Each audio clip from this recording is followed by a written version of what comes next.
Hello Guardians, it is Ebontis here. Top 5 things about Age of Triumph.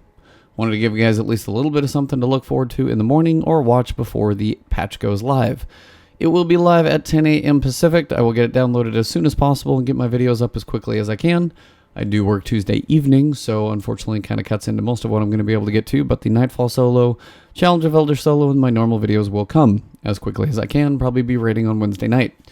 As for what to expect for Age of Triumph, my top 5 things are as follows. Number 1, elemental primaries are returning. They are returning in the form of exotics, and they will be rewards from the weekly raid challenge modes that are available. I'll get to the details on that in a second.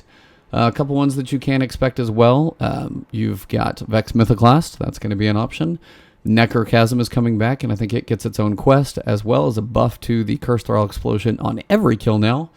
Unfortunately, Black Hammer is not coming back in any way, shape, fashion, or form. Black Spindle is all we will get. So most of the exotic primaries, most of the exotics that we know about are coming, but most of the primaries are going to have an exotic version. And it's going to have an element of some type, and they're going to try and rotate through. So if, say, the Void Scout Rifle I saw is going to be from King's Fall, the Void Hand Cannon was already from Crota's End, and then the Void Pulse Rifle is, I'm going to probably guess, from Wrath of the Machine. So, because the Void Auto Rifle is from Vault of Glass. So they're going to try and spread them out like that, at least kind of have some variety in there where possible. So I think that's going to be awesome.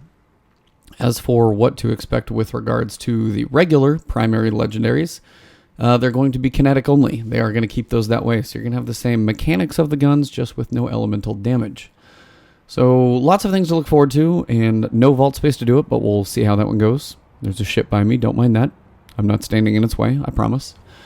As for activity number 2, the raids is what I was talking about.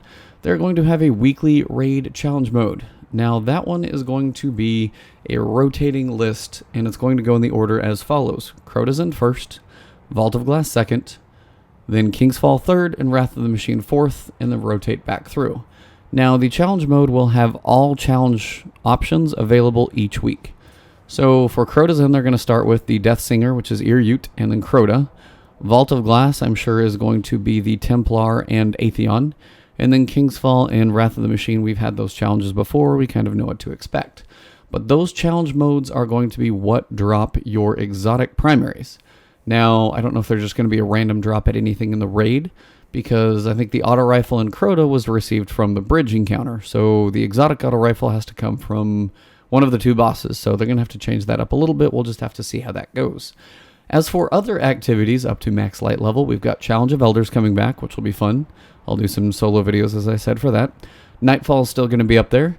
They're going to be changing up the daily story to a weekly story playlist. You're going to be able to do that thing 5 times, and they're going to have themed missions. So, say, Earth and the Moon missions from vanilla, Mars and Venus missions from vanilla, King's Fall missions, Wrath of the Machine missions, all of that type of stuff. They're going to, not Wrath, but Rise of Iron missions.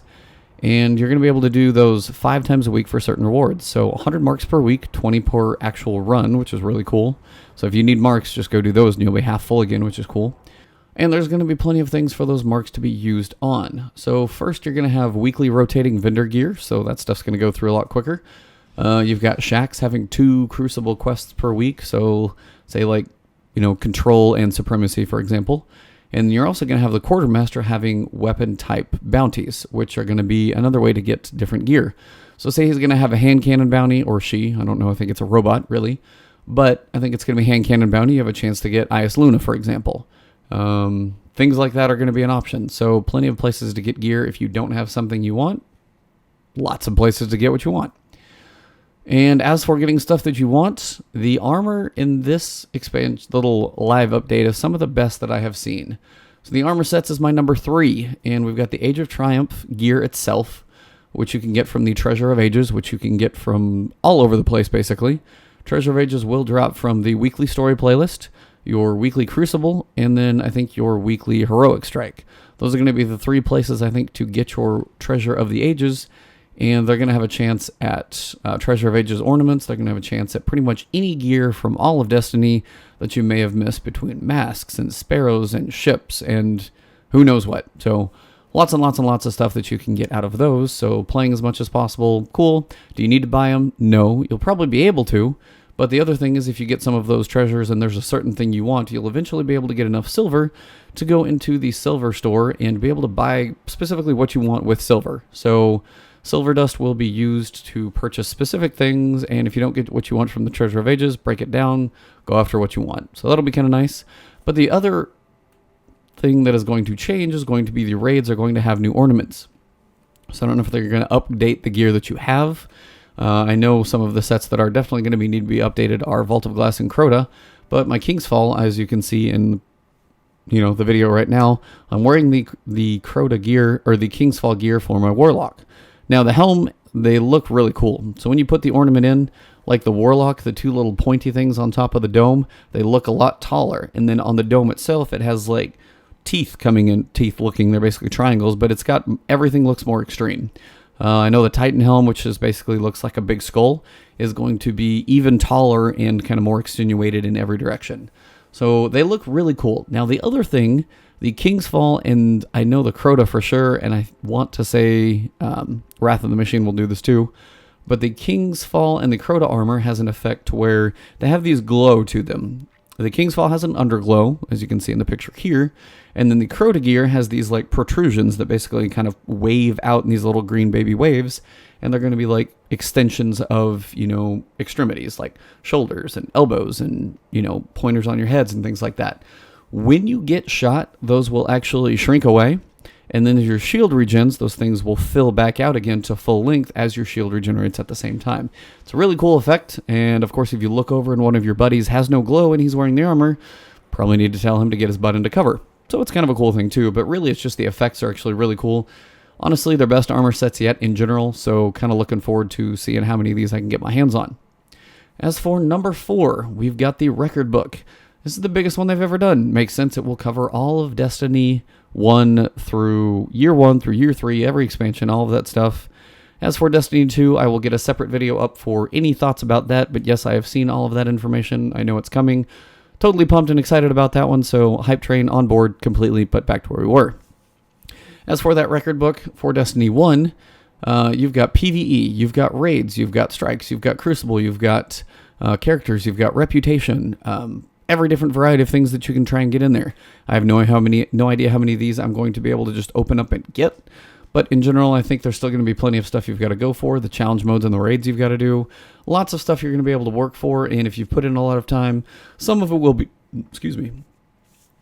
if you've put in a lot of time, some of it will be done, but of course, some of it you will still have to go through and earn. So lots of things to do, plenty of emblems to go after, and if you can get most all of it done, I do believe you are going to be able to get a special shirt, just like with the Year 2 Moment of Triumph. Year 3 will be kind of the only way to get that one, so one more reason to go after all of that. And then finally, they do have a little more balance tuning. I guess they're going to try and leave Destiny 1 in as decent of a shape as possible. They got pretty close. I think things are feeling pretty good, but the hand cannon range they're going to pull in a little bit. Auto rifles get a little bit of a range boost. Specific ones like No Land Beyond has a little more flinch, just like a sniper rifle. Special ammo boxes will instantly reload special weapons, which is going to be nice. So if you run up with a sniper rifle and you turn and shoot, that's all you have to do. You don't have to wait for the full reload. They're going to have Crucible bounties being more inclusive for all classes. And in general, they've said this a couple times, loot drops are going to be generous as frick to keep it somewhat clean. We'll see what that actually means, but basically it sounds like they're going to be throwing us gear left and right, and you can pick and choose what you want. It's Destiny 1. We've come to the end of the journey. This is a culmination of everything we've got to do from the start of it 3 years ago, basically, until now. And there's another ship. I think it's pretty cool. If you haven't experienced some of these raids before, they are really cool experiences. Vault of Glass is a favorite for a ton of people. For one, because it's the first time there was a raid in a shooter. Having played World of Warcraft in a 40-person raid, that was a train wreck, but still managed to make some of that stuff happen. So seeing it in a shooter category and jumping at least into this for the first time, the raids are some of the coolest things in the game. So if you haven't jumped into some of those, I would suggest at least trying. You have some time before Destiny 2. There's probably going to be a lot of groups out there for challenge modes for a while, so you'll have plenty of stuff to go after. Crota's End and Vault of Glass are probably the two extremities of raids as well. I mean, you have the Vex, which are very meticulous, mathematical. They deal with time, and they're just one giant brain. On the other hand, you have the Hive. Very much the Hive, not even the Taken, who are pretty much just like animals. It's animalistic, it's crazy, it's just a rush the entire time. Very slow and methodical, very fast and a crazy rush. Can't get really too much sides of the spectrum, so they were two pretty distinct raids between each other, so it was interesting to see both of those. So overall, lots of stuff to do, lots of new weapons to get. At least in the grand scheme, I'll be trying to go after those raid challenge exotics, because for those Nightfall solos and burns and things like that, it's going to be fun, especially with Rainbow Burn. It's going to be a blast when we get to see that one. Nightfall will be having its Daybreak also coming back, so look for that one coming in.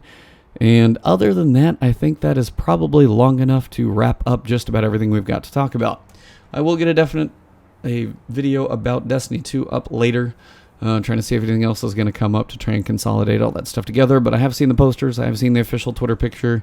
I know it's out there. Possible beta, possible release date, PlayStation logo, and all that fun stuff. We don't know about that in PC and whatever. So we will see what happens there. But other than that, guys, thank you for tuning in. I hope you enjoyed this video and the information that lies ahead. I will get the weekly reset up as soon as Age of Triumph goes live. And other than that, yeah, drop that like below if you enjoyed it. Hit that dislike if you didn't enjoy it. Just let me know what I can do to improve it.